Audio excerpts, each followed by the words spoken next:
Good afternoon and welcome back here to another video blog from Effingham Golf Club.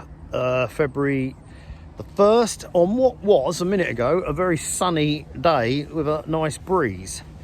Cloud seems to have come over and the breeze has stayed, but still that means it's a good drying day. We've had an horrendous start to the year. We've had an horrendous winter, as you all well know.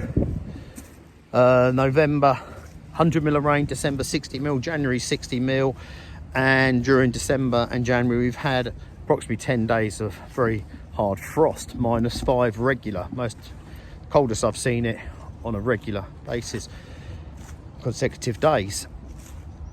In December the frost did us a lot of damage. It stayed in the ground. We then had rain on top. This rain sat on the surface, wouldn't penetrate down through it, and rotted roots out in places on the greens, and we lost grass cover. Finally did thaw out. Video there, 18th of December, still frozen solid 2 days after theory the frost has cleared the ground. Other golf courses are now defrosting at lower altitudes. We weren't, we were still solid. Anyway, the greens finally started thawing out into the new year. We managed to get a verti drain on them, but the damage had been done.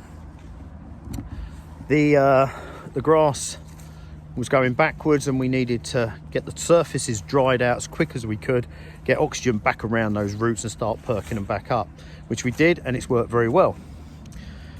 On top of that, we had a problem with compaction underneath on the older greens. We got 3 new greens, as we all know, 5th, 18th and 12th. These actually performed very well indeed during this. As soon as the frost went, they released their water and they survived this very well. Reason we weren't on them, we verti drained them to get some oxygen around them. Believe it or not, the best thing you can do for roots this time of year is get oxygen around them and not feed them. And that's why we did it. So we wanted to leave it fluffed up with plenty of air around the roots before we rolled them down and got them back into play. Well, they're back into play now and they will perform very well. The 5th is the one that struggled the most. It sits down in a dip, it's topography down there, it doesn't get a lot of air and light movement around it, so it's a bit more hard to get the grass to bounce back, but it is working now. It's bouncing back and you're back on it. As for the other greens, they're old clay push-up greens, and we have the problem with the compaction. It's come back to haunt us. There's a video there of a core I took out. This is a core off the 17th, but this represents most of the greens. So 350 mil of sand, which has been incorporated over the years. This works very well. Water runs through that fairly quickly. The percolation rates are good until it hits that clay bit at the bottom. Then the percolation rate slow right up. Water still does go through, of course, otherwise wouldn't have any greens at all. But it's quarter of the speed it lets it go compared to the upper surface. And this is where we've ended up. So we've ended up lots of rain, slow to release it through the frost, through the green. And so the sandy areas filled up with water, called fill capacity. So basically they couldn't take any more water and it wasn't being released quick enough. They were being topped up quicker than the water was being let through the clay layer. Hence we ended up with very soft, wet greens. It stopped raining, of course, now for a few days. And the greens are drying out nicely. That clay down below is now catching up and it's releasing it, and the sand's drying out nicely above it, which is okay, but it's not quick enough for us. So what do we do about it? So in January, as it was all back after the holiday, we started installing our big drains. You've seen this before, 2016 we did it, up at the Forth, worked very well. These are sumps basically. We drill them into the greens. We go from 1/2 metre to 1.5 metres. We need to find the chalk. We can find the chalk. We have a primary drain. We know the water will go down through the chalk. Once we've drilled the hole, we will clean it out as best we can, keep it tidy, and then we will backfill it with 20 mil stone. Basically just creating a very basic sump. 400 mil from the surface, we will then install a soil, which is 80% sand, 20% soil. That will then be packed in, and then we put the plug back on top. Of course, these things settle. We've made a great big hole underneath. So for a month or so, we have to keep going back and resetting the heights of these until they're fully settled in. Well, this system does work. It works very well. where we put the sumps, it will drain it very well. What it hasn't do is pull lateral.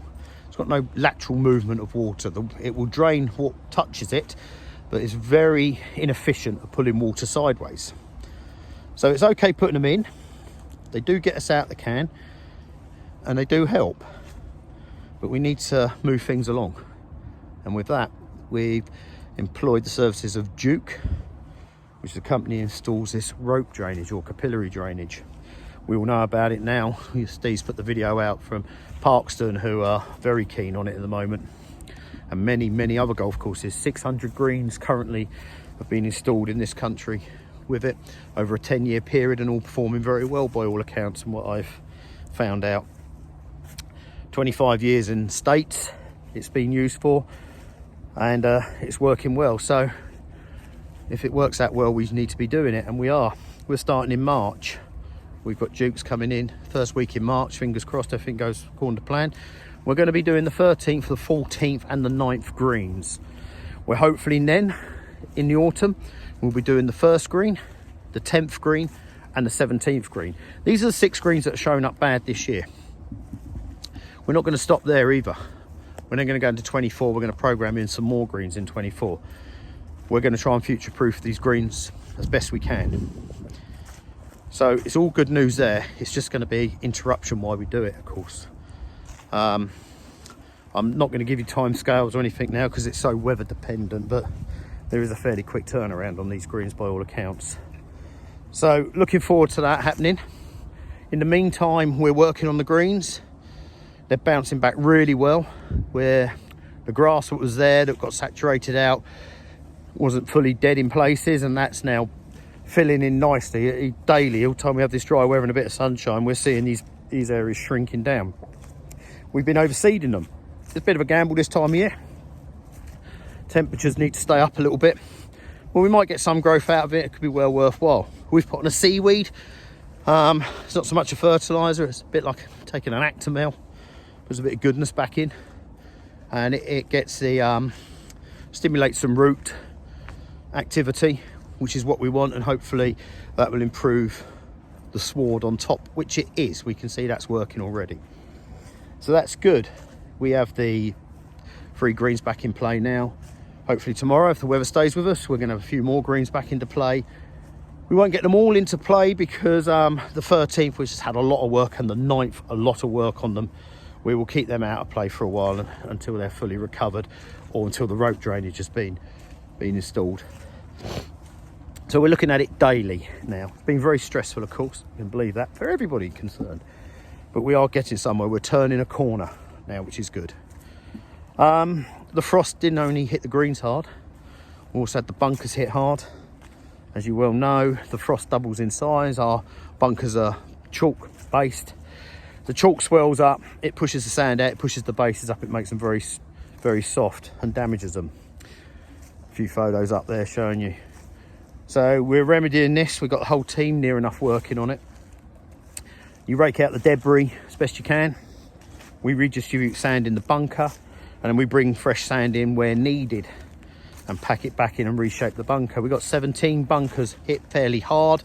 They will take a lot more sand, a lot more effort. I'm going to leave those till the last so I can literally get nearly every team member on them and just try and bang them out quickly in a few days. We're onto it. The bunkers they've already reinstated are very good, and as long as we don't get too much rain to wash them out, they'll be good. We could do with some rain though to pack them down, but I'd rather have some softer bunkers for a while than wet greens. I'm sure everybody will agree with that. So we're on to that. It's going to be an ongoing job, but we can handle it in-house at the moment. We've also been doing a winter program, of course. Let's not come away from that. We've done our woodland management. As you well know, the ash dieback's been going on. We've done quite a bit of that around the course. We've done the stump clearance as well. We have a path we're planning on doing down on 18, extending the astroturf down the side of the path on 18. Just waiting for everything to turn up, and then we'll be on to that. So all in all, it's been a busy year. We're having the car park work done. They were trees that were dangerous and they needed a lot of work doing to them, so that's underway at the moment. It'll be a few days and we'll get that finished. So start getting all these bits behind us. Let's concentrate on the greens and the bunkers, and let's get the course back into play as we know it as soon as possible. We are absolutely reliant on the big man up there. Just doing us a bit of kind weather now. I don't know what February's going to be like, but lots of rain and frost is very detrimental to us. If we could just have a few warm temperatures and windy days just to keep us dried out, we'll be in good shape. Thank you for bearing with us. I know it's very tough. It's tough for everybody, trust me. But we are getting through it. So take care, and I'll speak to you soon. Cheerio.